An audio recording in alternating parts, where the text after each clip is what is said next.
ফেসবুকে আমি সুজির মিষ্টি একটা রেসিপি দেখলাম, দেখতে খুব ভালো লাগলো, তাই ভাবলাম আমিও বানিয়ে ফেলি। এই সুজির মিষ্টি বানানোর জন্য আমি সুজি, চিনি, কাজু আর দুটো গুঁড়ো দুধের প্যাকেট নিয়ে নিয়েছি। তারপরে এখন আমি একটা কড়াই নিয়ে নিলাম। কড়াইয়ে এখন আমি পরিমাণ মতো জল দিয়ে দেবো। তারপরে এখন দিয়ে দিচ্ছি দুধ পাউডারটা। পানিটা কিন্তু হালকা গরম হওয়ার পরে আমি দুধ পাউডারটা দিয়েছি। দুধ পাউডারটা দেওয়ার পরে ভালোভাবে নাড়তে থাকতে হবে, নাহলে কিন্তু পাউডারটা ভালোভাবে পানিটার সাথে মিক্স হবে না। তোমরা চাইলে গরুর দুধও দিতে পারো, নাহলে লিকুইড প্যাকেটের দুধও দিতে পারো, কিন্তু আমার কাছে এটাই ছিল গুঁড়ো দুধের প্যাকেট, তাই আমি এটাই দিলাম। বেশ কিছুক্ষণ নাড়াচাড়া করার পরে আমি একটু দুধটাকে ভালোভাবে ফুটিয়ে নিচ্ছি। তারপরে এখন আমি দিয়ে দেবো সুজি। সুজিটা দেওয়ার পরেও নাড়তে থাকতে হবে, নাহলে কিন্তু ঢিকা ঢিকা হয়ে যাবে আর সুজির ভালো ডো তৈরি হবে না। এখন যতক্ষণ পর্যন্ত দুধটা শুকিয়ে না যাচ্ছে ততক্ষণ পর্যন্ত রান্না করে নিতে হবে, আর এইভাবে নাড়তেই থাকতে হবে। যত নাড়বে তত সুন্দর আর তত সফট হবে। এই যে দেখো পুরোপুরিভাবে দুধটা শুকিয়ে গেছে। এখন আমি ওই 4টা কাজু দিয়ে দেবো, ছোট ছোট টুকরো টুকরো করে কেটে দিয়ে দিচ্ছি।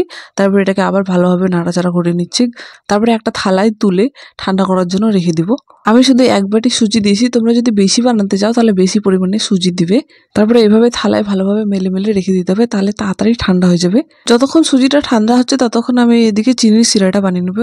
সিরা বানানোর জন্য আমি একটা পাতিল নিয়ে নিয়েছি, পাতিলে পরিমাণ মতো জল দিয়ে দিলাম। তারপরে আমি এখন দিয়ে দেবো চিনি। তারপরে একটা তেজপাতা 2 ভাগ করে দিয়ে দিলাম। তারপরে বেশ কিছুক্ষণ ফুটিয়ে নিব, যতক্ষণ পর্যন্ত মিষ্টি শিরার মতো আঠালো না হয়ে যাচ্ছে। তারপরে এই যে দেখো আমার সুজিটা ঠান্ডা হয়ে গেছে। এখন আমি এটাকে ভালোভাবে মেখে নেব।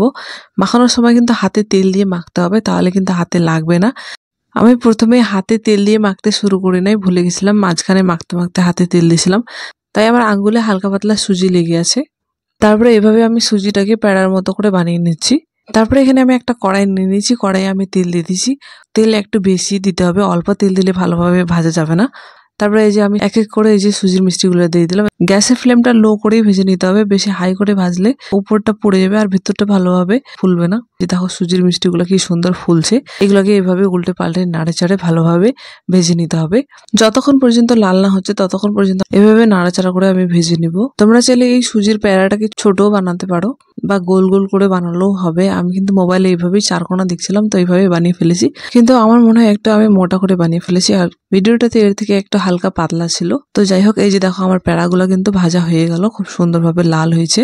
তারপর আমি সুজির মিষ্টিগুলোকে চিনির সিরাটাতে দিয়ে দিলাম। চিনির সিরাটাতে দেওয়ার পরে আমি সিরাটাকে আরো কিছুক্ষণ ফুটিয়ে নিলাম, যাতে সুজির মিষ্টিগুলোর ভিতরে সিরাটা খুব ভালোভাবে ঢুকে যায়। তারপর আমার সুজির মিষ্টি বানানো শেষ। এই যে দেখো সুজির মিষ্টিটা কি সুন্দর লাগছে দেখতে।